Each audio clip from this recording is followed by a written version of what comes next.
Good evening dear. तो आज आप सभी लोगों के बीच हम बहुत ही खूबसूरत वीडियो लेके आए हैं।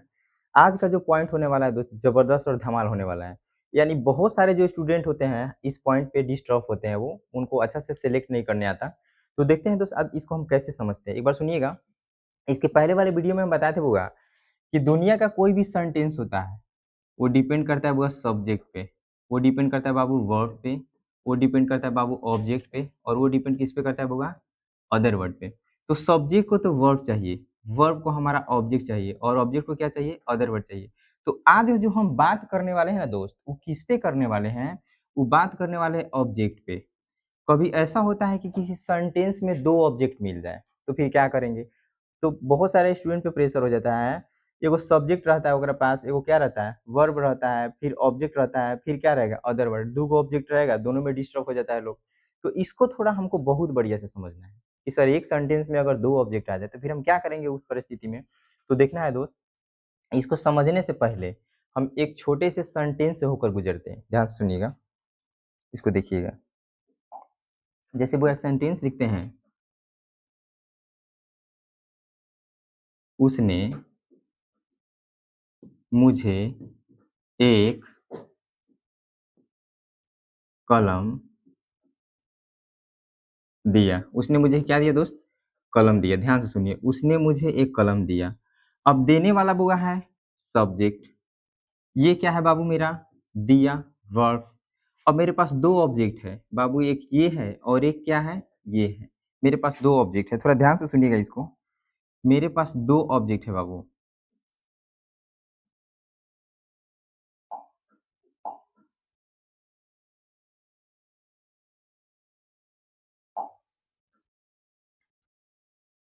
मेरे पास दो ऑब्जेक्ट है बाबू। तो एक जो ऑब्जेक्ट है ना, इसको खूबसूरत तरीके से समझिएगा। एक जो ऑब्जेक्ट है बुआ, इसको हम बोलते हैं लिविंग थिंग। क्या बोलते हैं बाबू? Living object. और एक जो ऑब्जेक्ट है बाबू पेन, इसको बोलते हैं non living object. Non living object बुआ, लिविंग मतलब होता है सजीव, नॉन लिविंग मतलब होता है वो निर्जीव। यानी ध्यान से सुनिएगा, यानी ये जो भी होगा बुआ मुझे, ये कोई पर्सन होगा और वो कोई थिंग्स होगा। यानी ये समझिए, ये कोई व्यक्ति होगा और वो क्या होगा बाबू? वस्तु होगा। यानी ये लिविंग सब्जेक्ट हो सकता है और वो नॉन लिविंग होगा। ध्यान सुनिएगा बुआ, इसको एक और नाम से जानते हैं, इनडायरेक्ट और डायरेक्ट ऑब्जेक्ट। लेकिन उस पर अभी हमको ध्यान नहीं देना, हमको सिर्फ यही समझिए, वो बात की बात है, उसको भी समझाया जाएगा। लेकिन बाबू हम इसे सीधा समझ लीजिए, इसको हम बढ़िया से समझने का कोशिश करेंगे। इसको कैसे हम बनाएंगे, थोड़ा ध्यान से सीखिएगा। इसको समझने के लिए बाबू हमको दो पॉइंट से होकर गुजरना पड़ेगा। एक तो बाबू सब्जेक्ट से पॉइंट से, और एक ऑब्जेक्ट का, दोनों देखिएगा। तो इसको वो हम सेव करते हैं, ध्यान से देखिएगा। और करना क्या चाहते हैं ध्यान से सुनिएगा। यहाँ वो हम लिखते हैं सब्जेक्ट, तो यहाँ लिखते हैं बाबू ऑब्जेक्ट। सब्जेक्ट हो गया, ऑब्जेक्ट हो गया। अब सब्जेक्ट ऑब्जेक्ट को समझने के लिए बुआ ध्यान से सुनिएगा, क्या करते हैं हम। मान लीजिए यहाँ बुआ, यहाँ सब्जेक्ट है मेरा आई, तो इसका ऑब्जेक्ट क्या हो जाएगा? मी। अगर सब्जेक्ट है बुआ यू, तो इसका ऑब्जेक्ट भी हो जाएगा मेरा यू। अगर बाबू इसका सब्जेक्ट है ही, ऑब्जेक्ट हो जाएगा बाबू हिम। सब्जेक्ट है बुआ सी, ऑब्जेक्ट हो जाएगा हर। सब्जेक्ट है बाबू वी, तो हो क्या जाएगा? अस। अगर यहाँ है दे, तो हो जाएगा बुआ देम। बढ़िया से समझिए इसको। अब इस पर से हिंदी समझ लेते हैं, ये तो सभी को पता है। इसका जो हिंदी होगा बुआ, इसका हिंदी होगा मुझे, तुम्हें, उसे, उसे, हम लोगों को।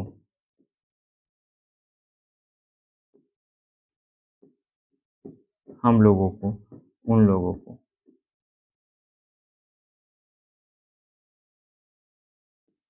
उन लोगों को। सुनिए वो ध्यान से। ये मेरा सब्जेक्ट है, ये बाबू होता है मेल के लिए या लड़का के लिए और ये होता है फीमेल के लिए। ये होता है बाबू मेल के लिए और ये होता है फीमेल के लिए, लड़की के लिए। अब इसको समझते हुए ध्यान से सुनिएगा। यहाँ पे हम एक सेंटेंस लिखते हैं, उसने मुझे एक किताब दिया, है बाबू? अब देखो तो सब्जेक्ट है, ये मेरा वर्ब है, तो ये तो आ गया। मुझे का क्या होगा बाबू? मी। और वह किताब का क्या होगा? बुक। यानी ये दोनों मेरा ऑब्जेक्ट है। दोनों को हम सेट कैसे करेंगे, इसको थोड़ा बढ़िया से समझते हैं बाबू, ध्यान से देखिएगा। इसको बढ़िया से समझने के लिए बुआ एक बार और समझिएगा। आई का मी, यू का यू, ही का हिम, सी का हर, वी का अस, दे का देम, और ये सारा का हिंदी आपको लिख चुके हैं, यानी उसका मतलब क्या होगा। अब वो हम बैक आते हैं, और ये था मेरा, और ये था बुआ, तो इसको समझने के लिए एक बार समझिएगा। जैसे हम बोलते हैं मुझे, मुझे यानी कोई पर्सन होगा, और जैसे बोलते हैं बुआ क्या, पेन, तो पेन क्या होगा? कोई थिंग्स होगा। तो ये ध्यान रखना है, यानी कोई, ये कोई व्यक्ति होगा, वो कोई वस्तु होगा। अब इसको समझने के लिए बुआ हम इसको मिटाते हैं, ध्यान से सुनिएगा। कैसे समझते हैं इसको बाबू? इरेज करते हैं इसको।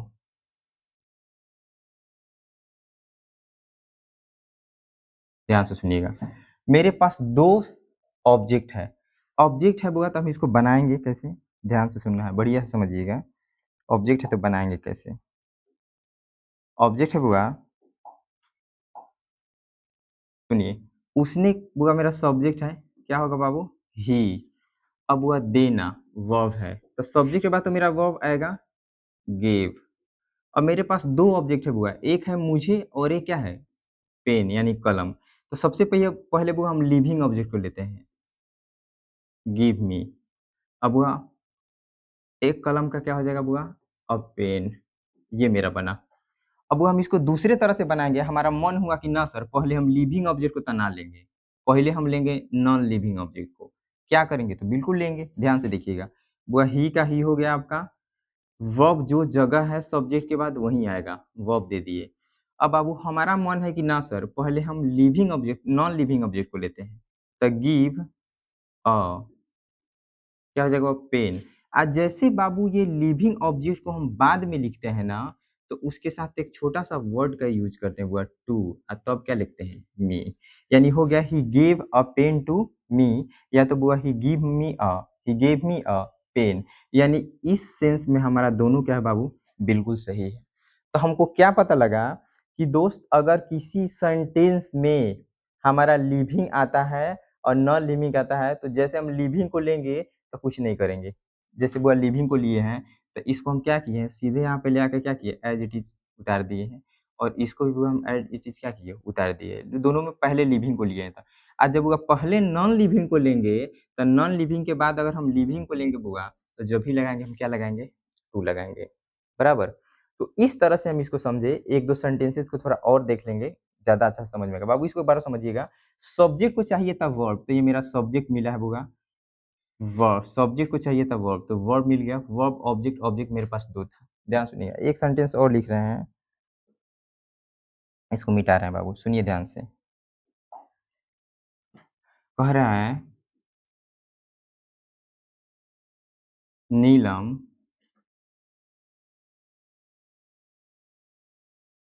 सुबह में उसे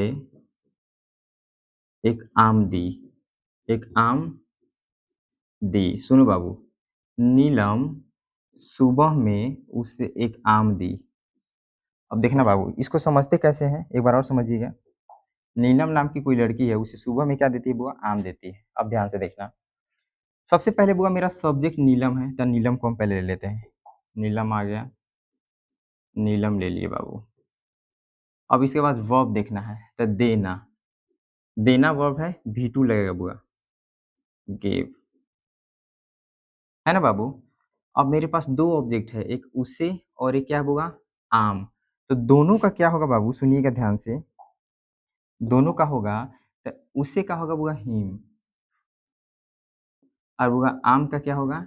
मैंगो। यानी हमारे पास 2 ऑब्जेक्ट हैं। तो बाबू हम सबसे पहले किसको लेते हैं? इसको लेते हैं। तो इसको लेते हैं बोला तो क्या लेंगे ध्यान सुनिएगा। नीलम gave him a मैंगो। बाबू ये मेरा ये ऑब्जेक्ट हो गया और ये ऑब्जेक्ट हो गया। अब वह कब दे रही है? सुबह में, तो इन द मॉर्निंग। ये अदर वर्ड है, इन द मॉर्निंग। यानी कह रहा है Neelam give him a mango in the morning. अगर इसको दूसरे तरह से बनाएंगे बुआ तो हो जाएगा, ध्यान से सुनिएगा। नीलम गेव अ, बाबू अब हमारा मन है पहले इसको लेने के लिए, नॉन लिविंग को, तो गेव हम मैंगो। आज जब लिविंग ऑब्जेक्ट को बाद में लेंगे तो क्या लेके लेंगे? टू। किसे दिया? उसे। तो him in the morning, in the morning. तो इस तरह से बाबू एक सेंटेंस में हमारा 2 ऑब्जेक्ट रहेगा। तो आज हम इसको क्लियर कर लिए, बहुत अच्छा से इसको समझ, उम्मीद करते हैं कि अच्छा समझ में आया होगा। तो दोस्त आप सभी से एक हम रिक्वेस्ट करते हैं कि अगर वीडियो अच्छा लगे तो लाइक शेयर और कमेंट जरूर करें और अपने दोस्तों को फॉरवर्ड करें और उनको बताएं। जितना भी आपका प्रोग्राम होगा उस सबका सॉल्यूशन हम करेंगे यहाँ बैठ के। आपके कमेंट का हम इंतजार करेंगे और जो भी होगा उसको हम यहाँ पे कंप्लीट करके भेजेंगे आपके पास। तो उम्मीद करते हैं सबको अच्छा लगेगा। और दोस्त मेरा चैनल है, जो मेरे चैनल का नाम है अभी तक बताया नहीं है। चैनल का नाम है Babu English with Abhiram sir. English with Abhiram sir. थोड़ा इसको लाइक सब्सक्राइब कर दीजिए ताकि हमको भी थोड़ा मन लगे, है ना। लाइक सब्सक्राइब करना ना भूले। तो आपका